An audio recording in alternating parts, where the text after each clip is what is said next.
अब हम इस क्लास में एक और क्वेश्चन करेंगे, जो कंसेप्ट क्वेश्चन मैंने बनाया है वो करते हैं हम। अब ये लास्ट रहेगा हमारा, ठीक है। तो अब हम करते हैं स्टार्ट। देखो सबसे पहले इस क्वेश्चन के अंदर मैंने वही कंसेप्ट नोट्स को अपडेट किया है, एक क्वेश्चन और ऐड किया है, ठीक है। तो देखो सबसे पहले हमें बैलेंसेस नोट डाउन करने होते हैं, तो बैलेंसेस मैंने ऑलरेडी नोट डाउन कर दिया, बस इसके ऊपर अब मैं डिस्कस कर लेता हूँ। देखो आपके पास कैश एंड बैंक का ओपनिंग बैलेंस दे रखा है 10,000 एंड 1 लाख रुपीज, वो हमने लिख दिया। क्लोजिंग दे रखा है 7,000 एंड 1,75,000, वो हमने लिख दिया। उसके बाद फिर हमें नीचे दे रखे हैं बिल्डिंग दे रखी है हमें ओपनिंग 3 लाख रुपए की, वो हमने लिख दी। और फर्नीचर दे रखा है 60,000 रुपए का, वो हमने लिख दिया। इसके अलावा हमें ओपनिंग रिजर्व फंड भी दे रखा है 25,000 रुपए का, वो भी हमने लिख दिया, ठीक है। और क्योंकि ओपनिंग बैलेंसेस हम लिख रहे हैं, ओपनिंग या क्लोजिंग जो भी है। और स्टॉक ऑफ स्पोर्ट्स मटेरियल दे रखा है हमें ओपनिंग 5,000 रुपए का, और क्लोजिंग दे रखा है हमें 7,000 रुपए का, ये हमने लिख दिया। उसके बाद अमाउंट ड्यू टू सप्लायर्स, जो जब हम छोटे क्वेश्चन करते थे स्टॉक के साथ क्रेडिटर अकाउंट बनाते थे, तो वही मैं इसका बैलेंस बता रहा हूँ कि सप्लायर का ओपनिंग बैलेंस है 11,000 रुपए ओपनिंग लाइबिलिटी में, और क्लोजिंग में दे रखा है हमें 16,000, तो हमने वो भी लिख दिया। उसके बाद बात आती है सब्सक्रिप्शन। हमारी सीधा सब्सक्रिप्शन जो एरियर्स में है ऑन 31/3/20 दे रखी है, 1 अप्रैल 19 की नहीं दे रखी, मतलब हमें ओपनिंग नहीं बता रखी, हमें क्लोजिंग बता रखी है, ठीक है। हमें क्लोजिंग बता रखी, तो क्लोजिंग तो मैं लिखूं कितनी दे रखी है हमें 12,000 रुपए। साथ में एक बात और बोल रखी है, कह रहा है ये जो 12,000 रुपए हैं, कह रहा है 5,000 अभी भी एरियर्स में है 18-19 के, 18-19 ईयर के पिछले साल के, इस साल के एंड में अभी भी 5,000 रुपए एरियर्स में है। अब एक बात चेक करके देखो, टोटल मुझे लेने हैं 12,000 रुपए इस साल के एंड में, जिसमें से 5,000 अभी भी पिछले साल के हैं। स्टिल इन एरियर्स का मतलब क्या है, अभी भी पिछले साल के लेने हैं, तो वो 5,000 मतलब करंट ईयर की कंफर्म है कि 7,000 हैं, ठीक है। इसमें कोई डाउट नहीं होना चाहिए। 12 है, 5 पिछले बता रखे हैं एरियर्स के, तो 7,000 रुपए हमारे हो गई।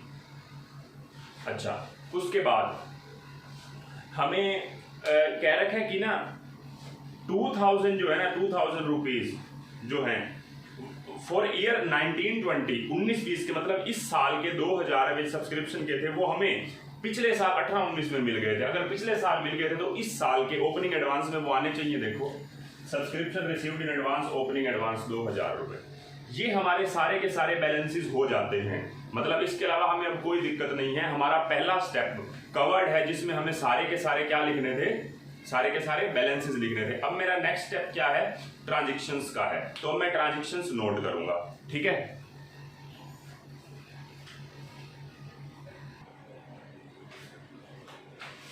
देखो मैंने आपको कहां तक बैलेंस लिखवा दिए थे, नोट नंबर 4 तक, मतलब वर्किंग नोट 4 तक हमने सारी बातें पढ़ ली थी, ठीक है। उसके बाद हम बात करते हैं नोट नंबर 4 के बाद नोट नंबर 5 की, ठीक है। उसमें ये कह रखा है कि salary has been paid for 11 month and rent of club is 3,000 per month. ये वाली बात ना अभी क्लियर नहीं होगी जब तक हम ट्रांजेक्शन पे नहीं जाएंगे, कोई बैलेंस डायरेक्टली थोड़ी ना दे रखा है हमें, तो ये वाली बात तब ध्यान रखेंगे जब हम सैलरी और रेंट वाले पॉइंट पे आएंगे ट्रांजेक्शन में, ये बैलेंस में भी कवर नहीं करते। उसके बाद कह रहा है 31/3/20 को क्लोजिंग बैलेंस फर्नीचर का दे रखा है हमें, क्लोजिंग बैलेंस ही दे रखा है 65,000 रुपीज। ये हमने अभी बैलेंस ही लिख रहा हूं मैं, ट्रांजेक्शन वैसे नोट जरूर हो चुकी है, लेकिन मैं अभी बैलेंस ही पूरे कर रहा हूँ। क्लोजिंग बैलेंस 65,000, मतलब मैं बोलूँ तो मैंने ये सारी चीजें कवर कर ली हैं, cash, bank, building, furniture, opening stock और बस ये 5, ये 6, ये 7 और ये 8, ये आपके अभी तक के 4 पॉइंट में कवर हो गए थे जिन पे टिक लगाया है। क्लोजिंग में ये कवर हो गया था 1, 2, 3, 4, ये अब कवर किया, ये तो ये भी कवर हो गया था, ये नहीं हुआ था। रिजर्व फंड हो गया था, रिजर्व फंड तो खैर यहाँ पे लिखना था, बस बाकी कुछ नहीं हुआ, ठीक है। तो अब मैं जो पॉइंट पढ़ रहा हूँ उसमें फर्नीचर की हमें क्लोजिंग वैल्यू ही दे रखी है 65, ठीक है। तो 65 लिख देते हैं अभी, हालांकि बहुत कुछ और भी है वो देखेंगे अभी ट्रांजेक्शन में आएगा, मैंने जरूर नोट कर रखा है, मैं आपको समझाऊंगा। 65, उसके बाद वैल्यू ऑफ बिल्डिंग भी दे रखी है हमें 3,78,000 मैंने लिख दी, और इसके अलावा स्पोर्ट्स इक्विपमेंट भी क्लोजिंग दे रखा है 45,000 रुपीज।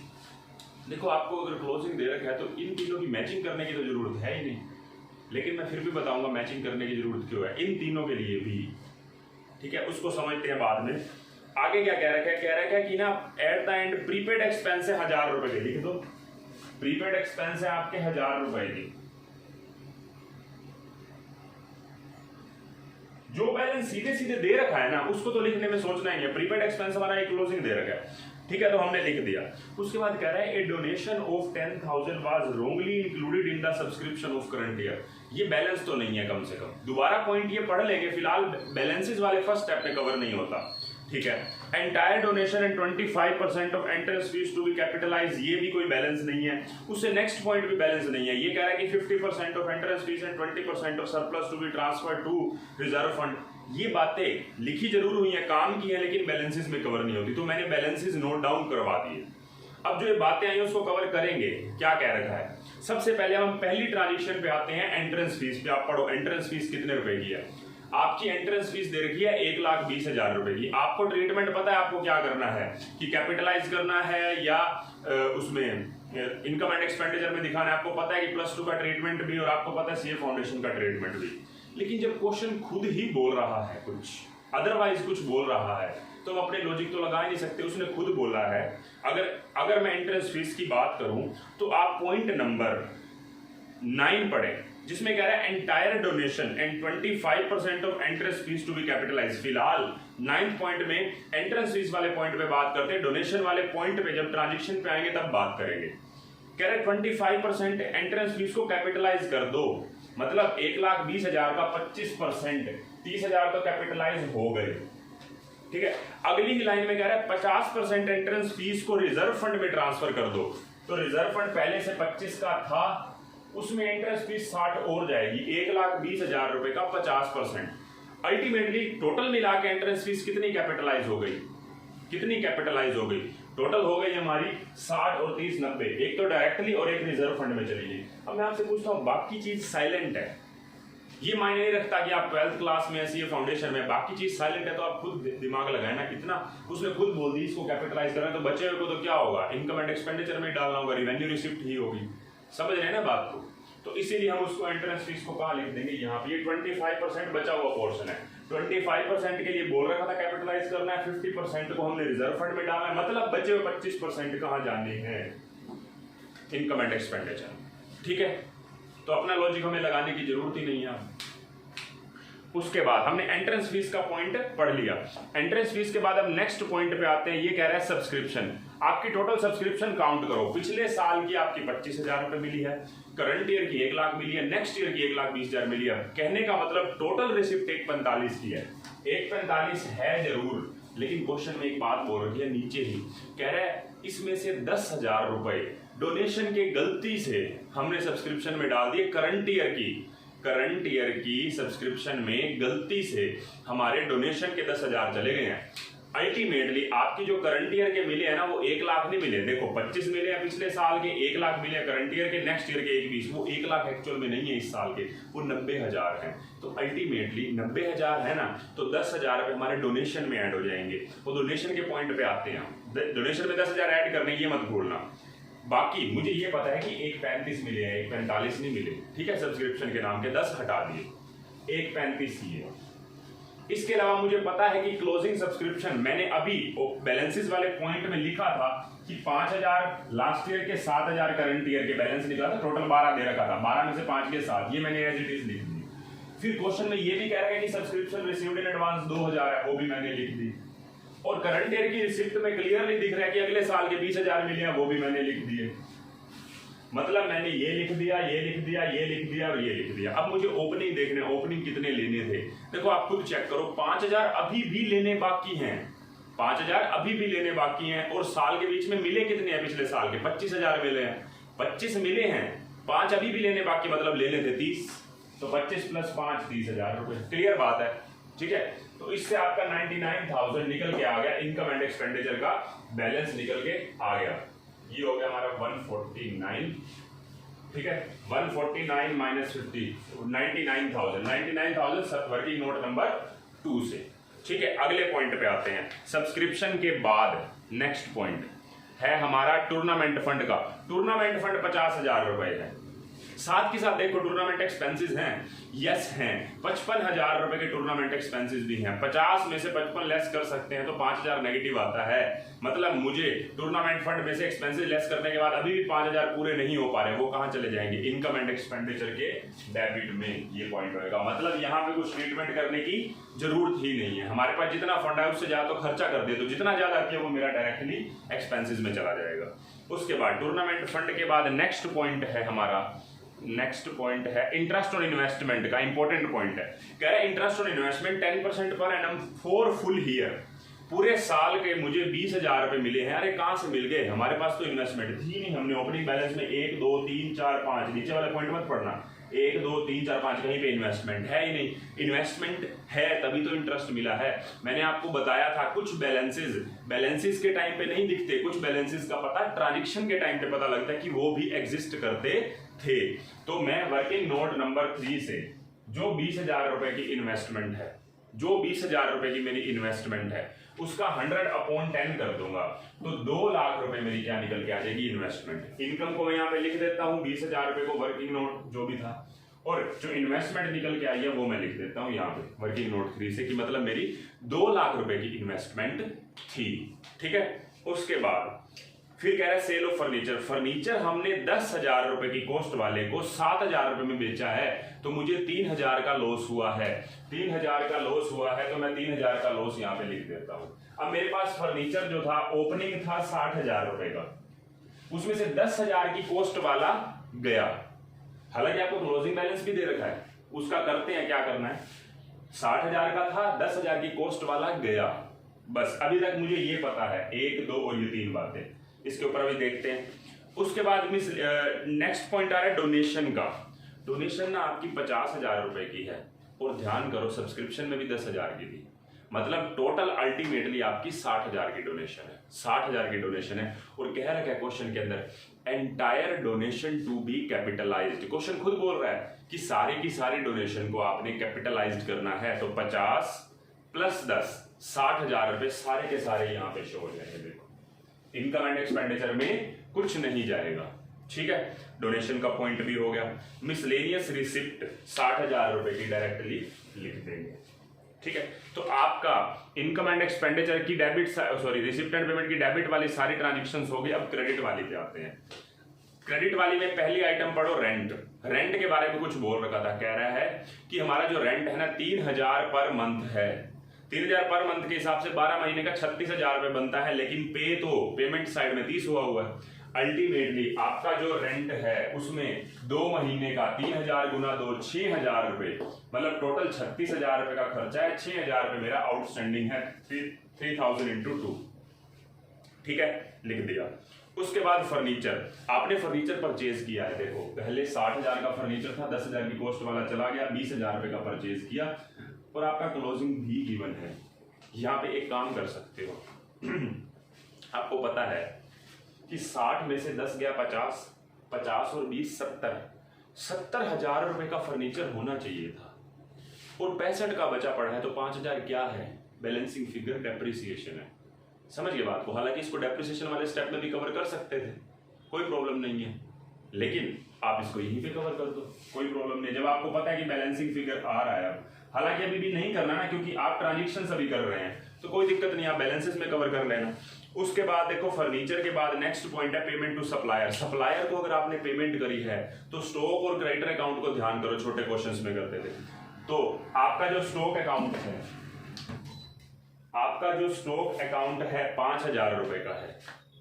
ठीक है, 5,000 रुपए का स्टॉक ओपनिंग है, 7,000 रुपए का क्लोजिंग है। 5,000 का ओपनिंग है, 7,000 का क्लोजिंग है, और आपके क्रेडिटर्स ओपनिंग है 11,000 रुपए की, क्लोजिंग है 16,000 रुपए का, और आपने पेमेंट 70 की है। 70 की पेमेंट से आपकी परचेजेस निकल के आ रही है 75 की। इस 75 को हमने स्टॉक अकाउंट में ट्रांसफर किया। 5 + 75 80,000, 80,000 में से 7,000 आपके क्लोजिंग बैलेंस बचा पड़ा है, मतलब 73,000 का आपने कंज्यूम कर लिया। ये तो अकाउंट आपने पूरा पहले से बहुत अच्छे से कर रखे हैं, तो 73,000 आपका यहाँ पे आ गया stock of sports material consume. ठीक है, आपका वर्किंग नोट नंबर 4 से। ठीक, इसके बाद सप्लायर की पेमेंट के बाद नेक्स्ट पॉइंट है सैलरी का। कह रहा है कि सैलरी हमने 11 महीने की पे की है। अगर 22,000 रुपये 11 महीने की है तो पर मंथ 2,000 रुपये आई, मतलब एक महीने की 2,000 अभी भी देनी बाकी है। तो 22,000 प्लस 2,000 एक महीने की टोटल 24 और आउटस्टैंडिंग सैलरी यहाँ पे 2,000 रुपये आ जाएगी।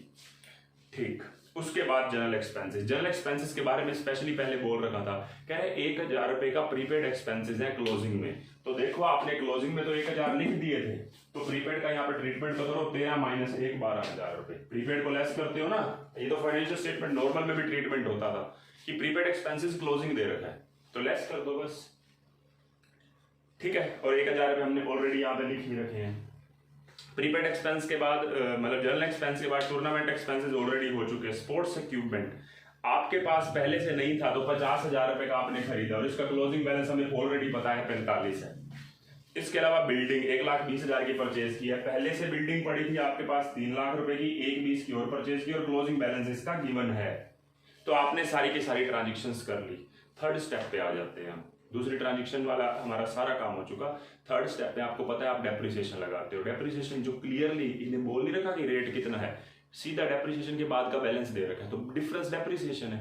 सोचने की बात है, आप खुद चेक करो, 60 माइनस 10 50 और 20 70 70 एसेट्स की वैल्यू होनी चाहिए लेकिन 65 शो हो रही है, मतलब डेप्रिसिएशन 5,000 रुपए का है। ये बैलेंसिंग फिगर है, डेप्रिसिएशन इस क्वेश्चन में बैलेंसिंग फिगर है। तो 5,000 रुपए डेप्रिसिएशन ऑन फर्नीचर है।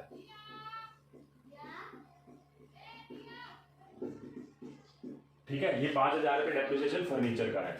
फिर 5,000 रुपए 50,000 रुपए की स्पोर्ट्स इक्विपमेंट 45 का बचा पड़ा है, मतलब 5,000 रुपए इसका भी हो गया। तो स्पोर्ट्स इक्विपमेंट का भी 5,000 रुपए हो गया। तो डेप्रिसिएशन ऑन स्पोर्ट्स इक्विपमेंट। हालांकि आप फर्नीचर का, स्पोर्ट्स इक्विपमेंट का, बिल्डिंग का अकाउंट भी बना सकते थे। आप +1 में डेप्रिसिएशन चैप्टर करके हैं, वहां पे अकाउंट बनाते थे, या फिर आपने +2 क्लास में कैश फ्लो स्टेटमेंट किया, वहां पे भी अकाउंट बनाते थे। आप बना सकते हो, कोई प्रॉब्लम थोड़ी ना। उसके बाद बिल्डिंग 3 लाख प्लस 1,20 4,20 4,20 में से 3,78 लेस कर दो तो 42,000 रुपए इसका डेप्रिसिएशन हो गया। तो 42,000 डेप्रिसिएशन ऑन बिल्डिंग 42,000। ठीक है, ये हमारा काम हो गया और बाकी डेप्रिसिएशन का स्टेप हो गया पूरा। अब मैचिंग कर लेते हैं। मैचिंग में देख लो आप, कैश हो चुका है ऑलरेडी, बैंक हो चुका है, बिल्डिंग लिखी जा चुकी है, फर्नीचर लिखा जा चुका है, स्पोर्ट्स मटेरियल भी लिखा जा चुका है, सब्सक्रिप्शन रिसीवेबल ओपनिंग क्लोजिंग दोनों। इन्वेस्टमेंट 2 लाख की ओपनिंग तो लिखी है लेकिन क्लोजिंग नहीं लिखी, तो मैं इन्वेस्टमेंट के लिए स्पेस नहीं बन रहा।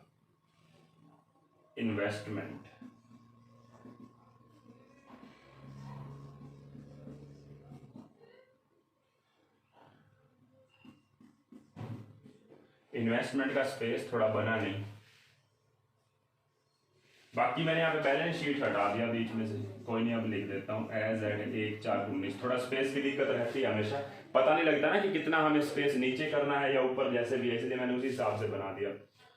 अच्छा, आपने मैचिंग के अंदर यही चीज आनी थी। देखो रिजर्व फंड था, रिजर्व फंड का आप टोटल कर लो। आप रिजर्व फंड जो है 25 है ओपनिंग, तो क्लोजिंग में भी लिखा हुआ 25। हाँ, वो अलग बात है, उसमें एंट्रेंस फीस आनी है या सरप्लस भी आना है, वो अलग बात है। क्रेडिटर फॉर स्टेशनरी भी है, subscription received in advance closing हमने नहीं लिखी गलती से, शायद ये 20,000 रुपए क्लोजिंग है, वो भी लिखनी थी। और बाकी तो लिखा जा चुका है। तो subscription received in advance closing 20,000। ठीक है, ये सारा कुछ हमारा होता है। अब 5th स्टेप है टैली का। टैली में ना थोड़ा सा चेंज है। आप चलो ओपनिंग कैपिटल निकाल लेंगे, मैं मान लो ओपनिंग कैपिटल फंड निकाल देता हूं, जो भी आपका बैलेंसिंग फिगर आएगा, ये 5th स्टेप टैली का। यहां से जो सरप्लस आएगा ना, उसका surplus transferred to reserve fund और ट्रांसफर टू कैपिटल फंड, दो अलग अलग पार्ट बनेंगे, क्योंकि 20% हमने रिजर्व फंड में डालना है, क्वेश्चन में ही बोल रखा है। ठीक, तो अब मैं टोटल कर देता हूं इसका। देखो उसके बाद जो नेक्स्ट हमारा काम था लास्ट टैली वाला, उसमें हमारा सबसे पहले कैपिटल फंड निकल के आया 6,67,000, वो हमने यहाँ पे लिख दिया। उसके बाद हमने सरप्लस निकाला। सरप्लस में कह रखा था कि 20% रिजर्व फंड में जाना है, बचा हुआ कैपिटल फंड में जाना है, तो 20% हमारे पास 4,000 पे सरप्लस आ रहा है, तो 800 रुपये इसका यहाँ पे चला जाएगा, रिजर्व फंड में ऐड हो जाएगा, और रिजर्व फंड का टोटल हो गया 60 और 25 85 प्लस 800 85,800, और बाकी 3200 जो है वो हमारे कैपिटल फंड ओपनिंग वाले में ऐड हो जाएंगे। तो ये आ गया 6,70,200 रुपये। अब टोटल जो इसका आ रहा है दोनों साइड का वो आ रहा है 8,90,000। मैं आपको इतनी श्योरिटी देता हूं कि ये करने के बाद ना क्वेश्चन आपका रिसिप्ट एंड पेमेंट के बेसिस पे, रिसिप्ट एंड पेमेंट के बेसिस पे जो क्वेश्चन है विद एडजस्टमेंट, वो वाला कोई क्वेश्चन रुकेगा ही नहीं। अब हमारे पास जो करने लायक क्वेश्चन है ना स्टडी मटेरियल के, वो 3 क्वेश्चन मुझे और करवाने हैं, बस 3 क्वेश्चन करवाऊंगा और एक आधे पे बात करूंगा। वो 3 कहने का मतलब है 3 क्वेश्चन में 2 के ऊपर तो सॉरी 4 क्वेश्चन बनेंगे, जिसमें 2 के ऊपर तो वैसे ही बात होगी, सिर्फ आपके साथ एडजस्टमेंट के ऊपर बात करूंगा और 2 क्वेश्चन आपको करके दिखा दूंगा। ठीक है, तो ये हम करेंगे नेक्स्ट क्लास में। तो नेक्स्ट क्लास में प्रोबेबली आपका चैप्टर हो जाएगा, नहीं तो एक एक्स्ट्रा क्लास और बन जाएगी, मतलब 2 क्लासेस का आपका चैप्टर रहता है। ठीक है, तो नेक्स्ट क्लास में मिलते हैं, बाय बाय।